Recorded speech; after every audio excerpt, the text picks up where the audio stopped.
My nervous state became so alarming that I decided on a stratagem in order to liberate myself, not of this fear, which I knew to be all-powerful, but at least of my schoolmates' plaguing. I accordingly invented the counter-grasshopper.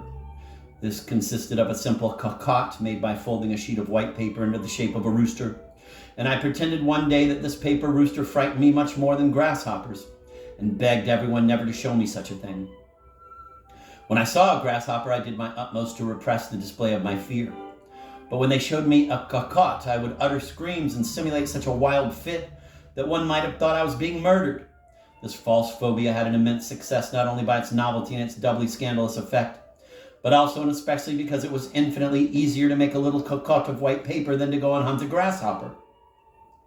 Moreover, the fear produced by the white cocotte appeared more spectacular. Thanks to this stratagem, I was almost freed of the grasshoppers, to which I was less and less exposed as they were replaced by white cocottes. For a real terror, I had thus succeeded in substituting its simulation, which amused and tyrannized me at the same time. For I had constantly to play my role to perfection, otherwise I risked being assailed again by a new period of real grasshoppers and consequently of authentic terrors. But the disorder into which my hysterical reactions to each apparition of the white cocottes plunged the class became so spectacular and constant that the teachers began to be seriously concerned about my case. They decided to punish the pupils severely each time they showed me one of those white cocottes, explaining to them that my reaction was the result of a nervous state which was peculiar to me and which it was criminal to exasperate. Not all the teachers, however, interpreted my simulation so generously. One day we were in a class with our superior who did not know very much about my case when I found a large white paper cocotte inside my cap. I knew that all the pupils were just waiting for my reaction. I therefore had to utter a cry that would measure up to my supposed irremediable repugnance. Outraged by my scream, the teacher asked me to bring him the cocotte that had created the disturbance, but I answered, "Not for all the world." His patience getting out of bounds, he began to insist and peremptorily called upon me to obey him. Then going up to a stand on which stood an immense bottle of ink from which all the inkwells in the class were periodically filled, I took the bottle with both hands and let it drop on the paper cocotte. The bottle shattered into 1,000 pieces and the flood of ink dyed the cocotte a deep blue. Delicately picking up the soaked cocotte still dripping with ink between my thumb and finger, I threw it on the teacher's desk and said, "Now I can obey you. Since it isn't white, it doesn't frighten me anymore." The consequence of this new Dalinian performance was that I was expelled from school the following day. My memories of the war were all agreeable memories, for Spain's neutrality led my country into a period of euphoria and rapid economic prosperity. Catalonia produced a truculent and succulent flora and fauna of nouveau riche, who, when they grew in Figueres, quote, an agricultural region of Ampurdon where madness blends most gracefully with reality, end of quote, produced a whole harvest of picturesque types whose exploits blossomed forth in a living and burning folklore and constituted a kind of piping hot spiritual nourishment for the elite of our fellow citizens, which supplemented and was served together with the everyday terrestrial nourishment, which, it must be said, was very good. I remember very well that during this war of 1914, everyone in Figueres was deeply concerned over the question of cooking. There was a French family that was very intimate with my parents and whose members were confirmed gourmets. Hence, a woodcock served high with brandy burned over it had no secrets for me. And I knew by heart the whole ritual for drinking a good pernod out in the sun with a sugar lump dipped into it, while listening to the 1,001 comic anecdotes about our nouveau riche. These anecdotes became as famous as those of Marseille. But in crossing the frontier, they lose their fine effervescent flavor. They have to be consumed on the spot.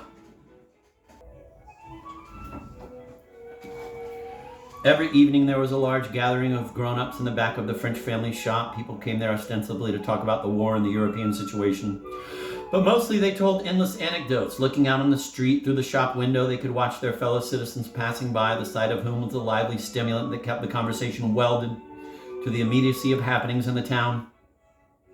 Hilarity hovered over this predominantly masculine gathering like a whirlwind of hysteria. At times, the strident roar of their paroxysms of laughter could even be heard out in the street, mingled with the choking coughs and the plaintive screams of those who exceeded all bounds and went into such convulsions that one might have thought they would die of laughing, and, with tears rolling down their cheeks, shrieked, "Aye, aye, aye!" The song I was being sung at that time, and one heard everywhere the sighs of Argentine tangos which had come from Barcelona by way of traveling salesmen who told tales of the 1,001 nights of roulette and baccarat that had just been legalized in the Catalonian capital. A German painter, Siegfried Berman, who painted exclusively with knives, using enormous daubs of color, spent the whole period of the war in Caracas teaching ladies the steps of the Argentine tango and singing German songs to the accompaniment of the guitar. A rich gentleman giving a flower party had the idea of harnessing to his flower-decked chariot 2 horses completely covered with confetti. For this, he first had the horses coated with hot glue, several men simultaneously pouring pails of it on the animals. Then the horses were made to roll on an immense pile of confetti in which they were completely submerged. In less than an hour, the 2 horses were dead. Aye, aye, aye, aye, aye, aye. Peace burst like a bomb. The armistice had just been signed, and preparations were made for a great celebration. The repercussions of the armistice were almost as joyous in this countryside of Catalonia as in France, for the country was unanimously Francophile. It had a pleasant, splendid, and golden memory of the war, and here was victory besides, right next door, with all its seductiveness. It was going to make the most of it, right down to the bone. A public demonstration was planned in the streets of Figueres, in which there would be popular and political representatives of all the small towns and villages of the region, flags, posters, meetings, sardanas, Catalonian popular dances, and balls. The students formed an organization of a progressive type, which it was decided to name Grupo Estudiantil, and which was to adopt a platform and elect a committee charged with organizing the students' participation in the victory parades that were being prepared. The president of the Grupo Estudiantil came to me to ask me to make the opening speech. I had 1 day in which to prepare it. "You are the only student who can do this," he said. "But be sure to make it powerful, stirring, something in your own line." He shook my hand vigorously. I agreed and immediately set myself to preparing my speech, which began something like this.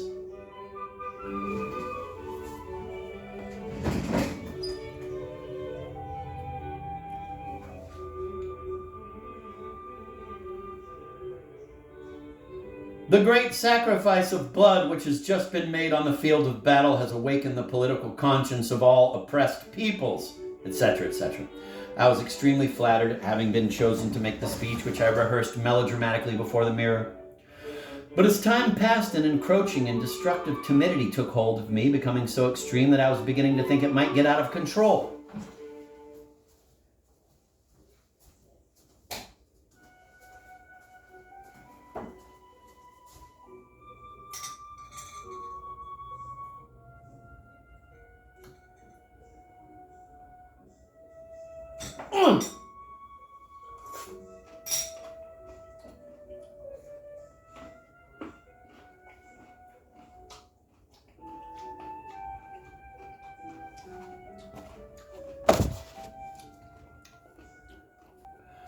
I apologize for calling out like that, but I'm eating, this is the reader speaking, but I'm eating some beets, raw beets and beet juice, and when I went to stick the fork in, because the raw beets, they really don't give to a fork, you know.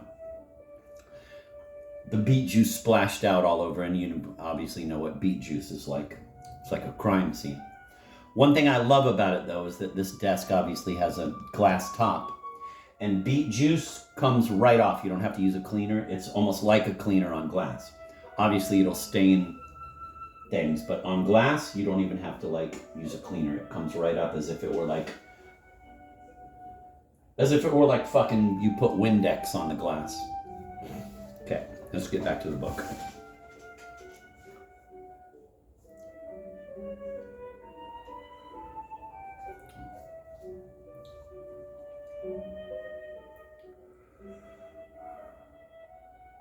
But as time passed, an encroaching and destructive timidity took hold of me, becoming so extreme that I was beginning to think it might get out of control. This was my first public speech, however, and with the legend that had already grown up around me, it would be a shame to disappoint my audience at the last moment by a stupid, childish timidity. If my, quote, funk, end of quote, continued, I might be able to plead illness, but I could not resign myself to giving up my speech, which swelled in rhetorical splendor and profundity of ideas as my timidity grew more paralyzing. Already it prevented me from delivering my memorized speech, even without witnesses, confusing my memory, mixing up all the words, and blurring the letters of my own handwriting as with a beating heart and flushed cheeks, I tried to decipher what I had written, my eyes gaping as though the letters had suddenly become an inexplicable hieroglyph. No! I could not! There was nothing to be done, and I stamped my foot with rage. Burying my face, devoured by shame and rancor at myself in the rumpled papers on which I had traced the brilliant path of my first speech with so much eloquence and assurance. No! I would not be capable.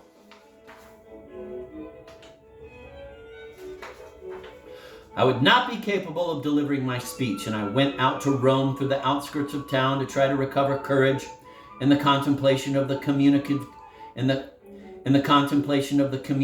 serenity of the landscape.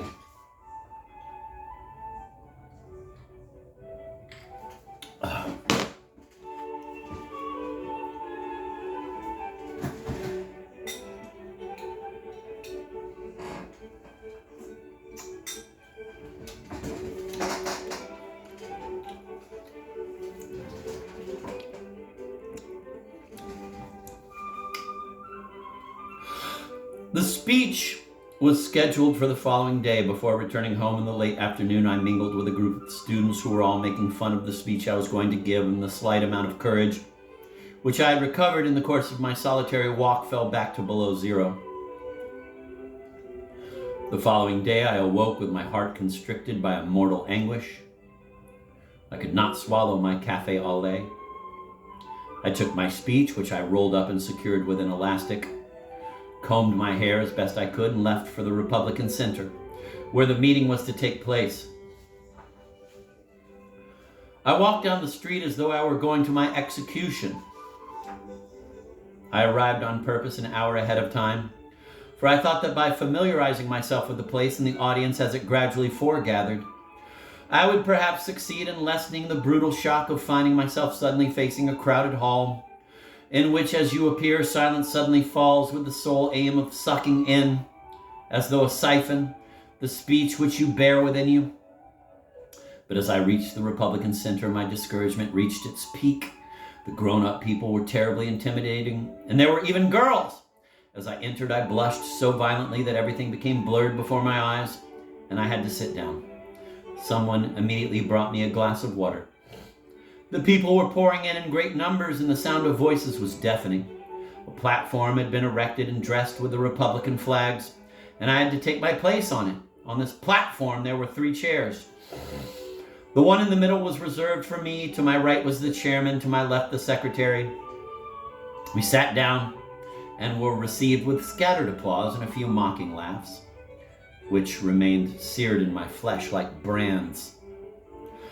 I put my head between my hands as though I were studying my speech, which I had just unfolded with a firmness which I would not have thought myself capable of a moment before. The secretary got up and began a long explanation of the reasons for the meeting. He was being constantly interrupted by the more and more numerous members of the audience who took our meeting as a joke.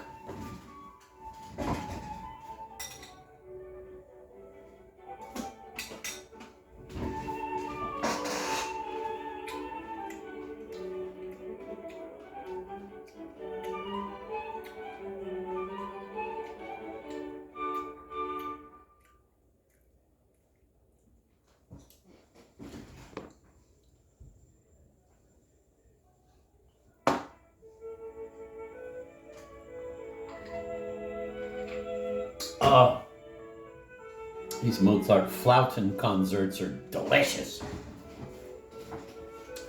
My eyes, unable to see a thing, were glued to my speech, and my ears could register only a confused hum amid which the only distinct notes were the clear, cruel, and brutal stridences of the sarcasms directed at us. The secretary hurriedly concluded his introduction because of the audience's lack of interest, and gave me the floor, not without alluding to my heroism on the occasion of the burning of the flag.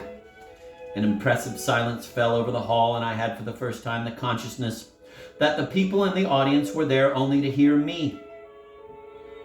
Then I experienced that pleasure which I have since prized so highly, feeling myself the object of an integral expectation. Slowly I rose to my feet. Without having the slightest idea what I was going to do, I tried to remember the beginning of my speech. But unable to do so, I did not open my mouth.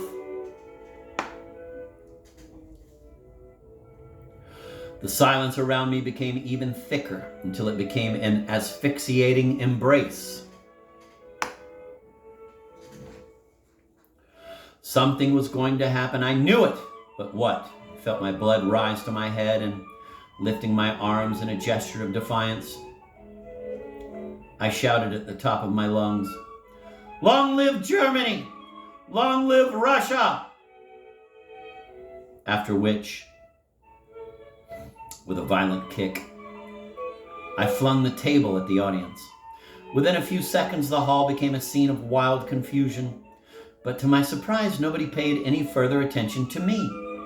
The members of the audience were all arguing and fighting among themselves. With sudden self-possession, I slipped out and ran home. "What about your speech?" my father asked. "It was fine," I answered. And it was true. Without my realizing it, my act had led to a result of great political originality and immediacy. Martin Villanova is one of the few revolutionaries of good faith whom I have known in the course of my life. He was immeasurably naive, but also immeasurably generous and prepared to make any sacrifice. One of the agitators of the region undertook to explain my attitude in his own way.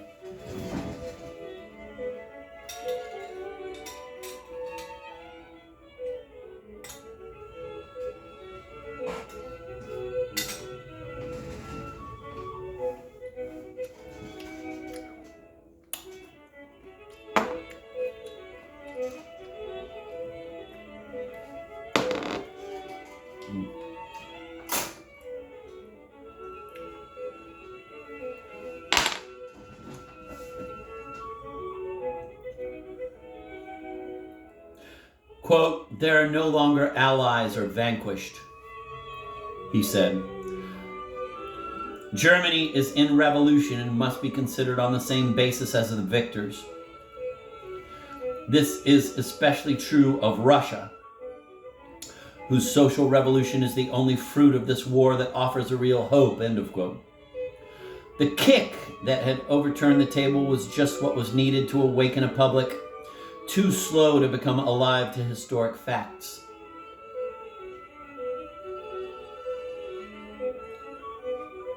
The next day I took part in the parade carrying a German flag which was greeted with applause, and Martin Villanova carried another bearing the name of the Soviets, the USSR. These were certainly the first of their kind to be born in a Spanish street.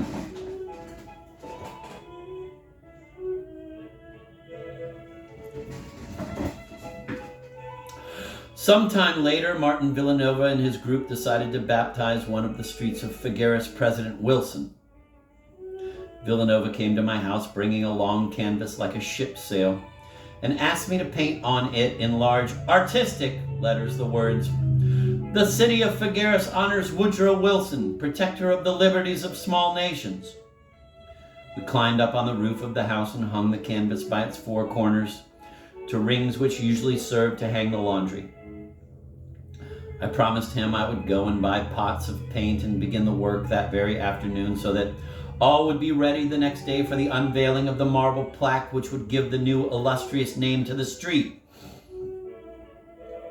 The following morning I awoke very early, gnawed by a feeling of guilt, for I had not yet begun my work. It was probably already too late for my letters to dry in time, even if I should begin work right away. Then I had an idea. Instead of painting the letters with paint, I would cut them out so that the motto would be made by the blue of the sky that would show through. With the lack of practical sense which characterized me at this time, I did not realize how difficult this would be, and I went down to fetch some scissors. The canvas was so tough that I was not even able to puncture it. I then went and fetched a large kitchen knife, but after many efforts I succeeded only in cutting out a formless hole, which completely discouraged me from pursuing this method further. After all sorts of reflections, I decided on a new technique, even madder and more impracticable.